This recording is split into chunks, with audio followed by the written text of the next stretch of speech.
Berarti kalau ada orang muslim tidak salat sama sekali sampai usia 50 tahun, semua usianya sia-sia. Karena tidak ada ibadah satupun yang diterima kalau tidak pernah salat. Biarpun dia haji setiap tahun, puasa setiap Ramadan, dia bersedekah, berinfak setiap hari, tapi tidak pernah salat 5 waktu sama sekali, sia-sia amalan.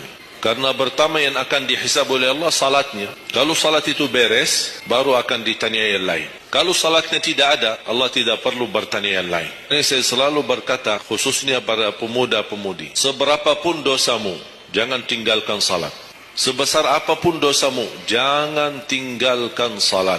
Karena salat itu ibadah yang langsung menyambungkan kita sama Allah. Tali hubungan kita sama Allah. Kalau tali hubungan kita sama Allah terputus, tidak ada tali yang bisa sambung lagi. Dan selama anda menjaga salat, berarti masih ada harapan masuk dalam golongan yang akan diampuni Allah. Ada ampunan, ada harapan ampunan. Tapi kalau tidak salat, terus bagaimana Allah ampuni kalau tidak mau bertaubat? من تلبيس الشيطان على تارك الصلاة أن يعتقد أنه سيدخل الجنة بطيبة قلبه وحبه للخير وحسن خلقه وعدم ظلمه للناس، ويلبس عليه أيضا فيرى أن كثيرا من المصلين منافقون وأنه أفضل منهم، ولا يعلم المسكين أن المصلي الذي يقع في المنكرات أفضل من تارك الصلاة ولو كان من أفضل الناس معاملة وعمل. الصلاة عماد الدين، وأول ما يسأل به العبد يوم القيامة سيسأل عن صلاته. إذا صلحت صلح سائر العمل، وإذا فسدت فسد سائر العمل. انتبهوا لصلواتكم، هي اللي حتنجيكم بعد الله يوم القيامة. Apabila seseorang sudah berani meninggalkan sholat 5 waktu, anaknya kah, suaminya kah, istrinya kah, apalagi satu keluarga, Masya Allah, paket lengkap. Paket lengkap, satu keluarga tidak ada yang sholat, Masya Allah. Apabila seseorang sudah berani meninggalkan sholat, satu waktu aja dia tinggalkan, Allah cabut keberkahan hidupnya. Dan yang kita inginkan di dalam hidup adalah berkah. Yang kita mau dalam kehidupan ini adalah berkah.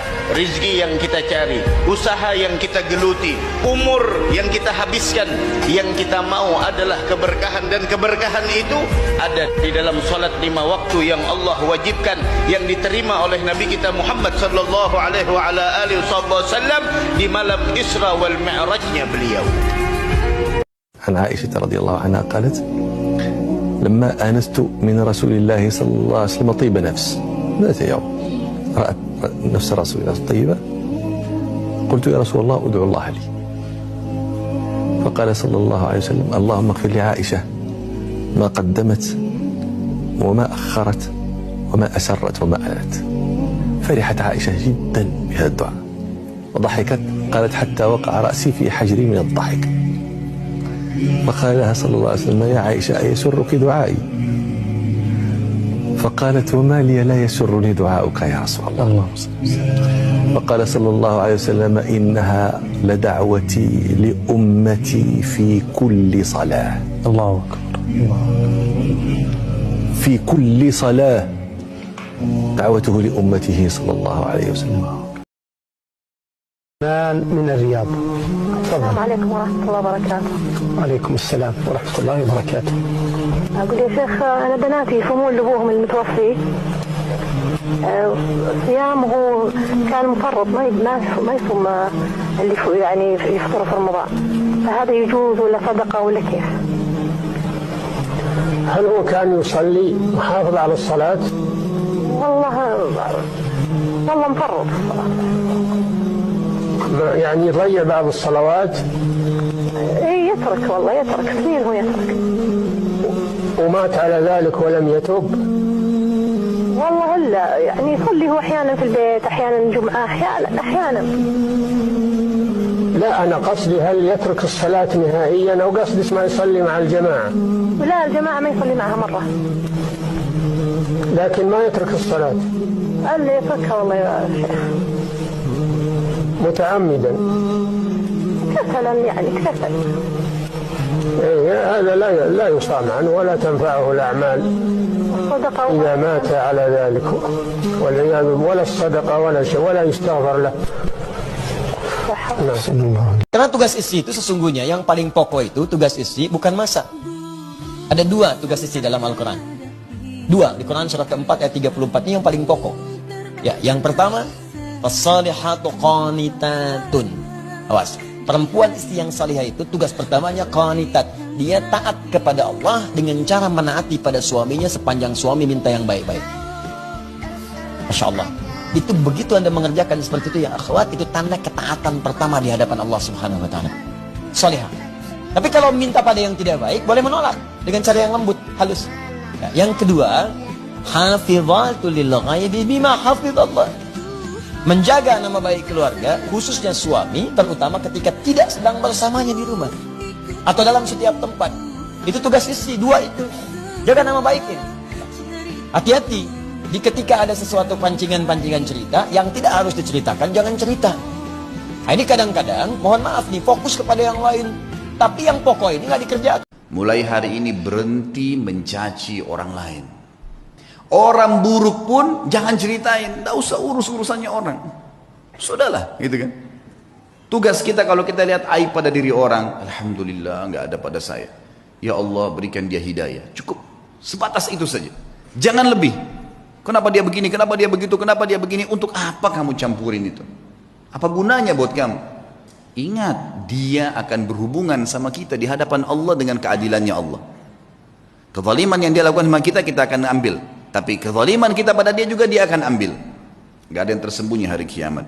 Siapa yang konsisten, berusaha, bersabar, menunaikan 12 rakaat yang mengiringi salat fardunya dari siang sampai malam. Dirinci 4 rakaat sebelum zuhur, 2 rakaat setelahnya, 2 rakaat setelah maghrib, 2 rakaat setelah isya, dan 2 rakaat sebelum subuh. Apa yang didapatkan akhiratnya? Orang yang konsisten mempertahankan itu sampai dia meninggal dunia, dibangunkan, diperintahkan oleh Allah pada malaikat, bangunkan untuknya satu istana di dalam surga. Lalu apa rinciannya? Khatib hanya sebutkan satu saja di antara sekian yang banyak, karena terbatasnya waktu Jumat kita. Yang subuhnya saja, baru 2 rakaat, Allah cukupkan semua kebutuhan dunianya. Raka'atul fajri khairum minad dunya wa ma fiha. Orang yang konsisten menunaikan 2 rakaat sebelum subuh, maka Allah cukupkan kebutuhan dunia untuknya. Tidak diperbudak dunia, hartanya dicukupkan, karirnya dicukupkan, pekerjaannya nyaman, tenang. Itulah rahasianya sahabat selalu konsisten pada salat subuh, bahkan mereka berangkat dalam pekerjaan setelah menunaikan subuhnya. Itulah yang dimaksud Rabbana atina fid dunya hasanah wa fil akhirati hasanah. Yang terbaik, yang pintar, al-kayyis, dialah membangun koneksi dengan Allah yang punya segalanya. Dia kerjakan perintah Allah, dia ikuti tuntunannya, dunia dia dapatkan, akhirat insya Allah dia akan raih. Jadi kalau kita hari ini masih mendapat kesempatan sholat, alhamdulillah, ini artinya sampai hari ini kita masih benar-benar manusia. Kan kalau ada orang yang kemudian tidak mau beribadah apalagi sholat, terkhusus ketika dia beriman, maka penting dipertanyakan, masihkah ada iman dalam dirinya? Karena itu kata Allah dalam Al-Quran surah ke-8 ayat yang kedua, aku akan perdengarkan namaku sehingga ketika disebutkan itu kita bisa menguji adakah getaran iman dalam jiwa kita. Quran surah 8 Al-Anfal ayat kedua, innamal mu'minuna alladzina idza dzukirallahu wajilat qulubuhum. Sungguh orang yang masih punya iman itu, kalau diperdengarkan nama Allah kepadanya akan ada getaran dalam jiwanya. Karena itu setiap hari 5 kali diperdengarkan nama Allah untuk menguji di jiwa kita masih ada iman tidak. Bahkan dari bangun tidur, bayangkan waktunya dibagi sempurna persis. Dari mulai subuh baru bangun, menjelang ke siang, mau berakhir siang ke sore, sore pindah ke maghrib, hilang kemudian muncul gelap malam. 5 kali persis dibagi waktu, diperdengarkan untuk menguji. Kira-kira setelah subuh siang masih ada nggak iman? Sore masih ada nggak? Ya Allahu Akbar, Allahu Akbar. Karena itu kalau iman masih ada melekat di jiwa kita, demi Allah saya katakan, begitu kita mendengar suara azan, pasti hati kita akan mengatakan Allahu Akbar, Allahu Akbar. Wih, sudah azannya. Pernah begitu? Ya walaupun mungkin setelah selesai la ilaha illallah baru azan, belum qomat. Itu normal, gak apa-apa. Yang penting iman masih ada. Nah, ini menunjukkan ada getaran dalam jiwa. Satu itu. Adab sholat yang pertama itu, sebelum kita menunaikan, maka Allah memberikan satu sinyal yang kuat dalam Al-Quran surah 7 misalnya, Al-A'raf di ayat 31. Ya bani Adam khudhu zinatakum 'inda kulli masjid. Hei anak cucu Adam, Kalau dalam bahasa tafsirnya begini, jika sudah terdengar panggilan dari masjid-masjid itu, maka persiapkan dan kenakan pakaian terbaikmu. Jadi kalau mau sholat, jangan sekadarnya berpakaian. Cari pakaian-pakaian yang menurut kita paling pantas menghadap Allah. Ilustrasinya begini, walaysa kamitslihi syai'. Antum akan menghadap pada pimpinan di kantor. Panggilan khusus, yang panggilan itu boleh menyampaikan keperluan Anda. Pimpinan tertinggi pasti akan cari pakaian yang dirasa pantas kan. Nah sekarang yang menciptakan pimpinan kita, yang mengatur segalanya, ya penguasa semesta alam, memanggil kita. Dan panggilan itu bukan sekedar menghadirkan panggilan untuk kedatangan kita, tapi disertai dengan kalimat, kamu punya masalah apa, minta dalam menghadap sholat ini, maka Allah selesaikan. Bukan pekerjaan yang mendatangkan rezeki. Kalau pekerjaan yang mendatangkan rezeki, semua orang yang sama pekerjaan tupoksinya mestinya sama uangnya. Tapi menurut keyakinan kita orang Islam, yang mendatangkan rezeki al-waqi'ah, kemudian surah duha, kemudian sedekah dan silaturahmi.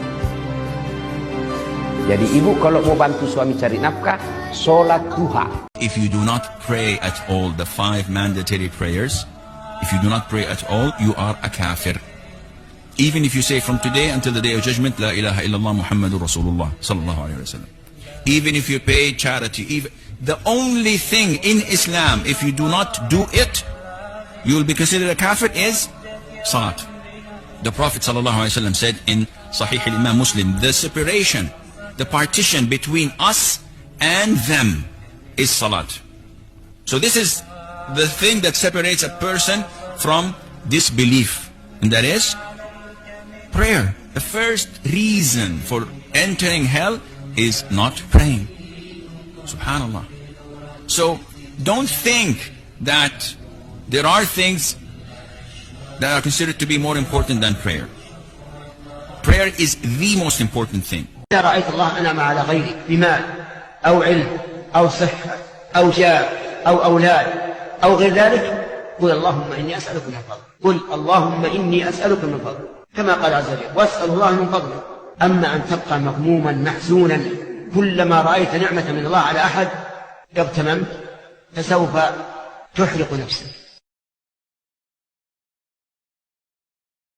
دعاء واحد بإذن الله تعالى يبعد عنك السرطان وأمراض القلب والأمراض الخبيثة. الرسول عليه الصلاة والسلام علمنا إياه. قل معاي، ردد واحفظ هذا الدعاء عندك، واحفظ هذا الفيديو وشاركه مع الناس. اللهم إني أعوذ بك من البرص والجنون والجذام ومن سيء الأسقام. هذا الدعاء بإذن الله تعالى يكفيك ويحميك من هذه الأمراض اللي تفتك بالإنسان واللي تفقد الإنسان صبره. عسى ربي يحميك ويحمي غاليك ويكافيك شر هذه الأمراض.